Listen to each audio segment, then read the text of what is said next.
Bonjour, Nicolas Dasque. Je suis directeur associé de l'agence Incognito et je suis rentré en 2004. Mon rôle au quotidien est de développer le portefeuille de clientèle et d'encadrer les directeurs de clientèle dans leur quotidien. L'agence Incognito intervient dans trois domaines principaux.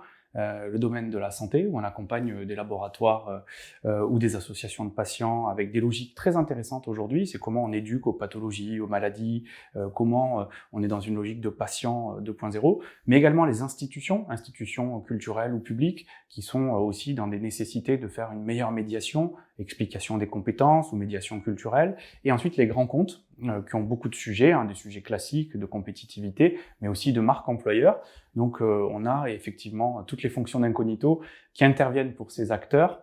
Ce qui nous plaît beaucoup, c'est d'avoir le volet conseil au cœur de nos missions, c'est de façon vraiment transversale, et on a aujourd'hui la nécessité systématiquement de creuser, de faire des benchmarks, de se mettre dans la peau des utilisateurs, mais aussi de mettre en place des indicateurs de réussite une fois qu'on a délivré nos messages et nos actions. C'est ce qui nous plaît chez Incognito, c'est ce côté sur mesure, mais dans des domaines d'activité qui sont complètement différents, et c'est vraiment très intéressant pour les équipes, et c'est notre marque de fabrique.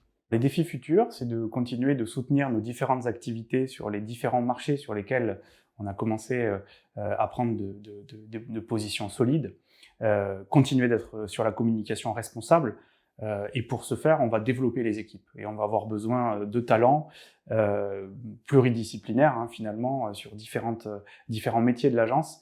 Les qualités qu'on va attendre, la première qualité, c'est d'abord la curiosité. Quand on est sur du conseil, il faut se mettre à la place des utilisateurs, faire une communication qui a du sens, et il faut vraiment se projeter dans les besoins des cibles. Donc la curiosité est une première qualité qu'on va attendre. On dit souvent que c'est un vilain défaut, pas chez nous, au contraire.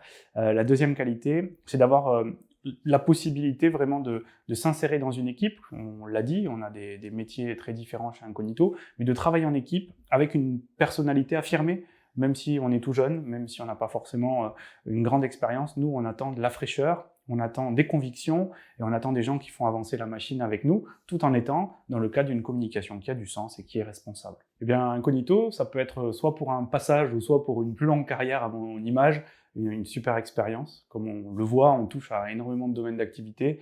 Il y a beaucoup de créativité, d'émulation, un esprit d'équipe qui est quand même assez remarquable, un management qui est plutôt très ouvert, puisque finalement, on est plutôt guidé par la réussite chez nos clients, et aussi on suit énormément la volonté de nos talents d'aller explorer des nouvelles voies. Donc n'hésitez pas à nous rejoindre et à en savoir plus sur Incognito, qui le restera peut-être un peu moins pour certains.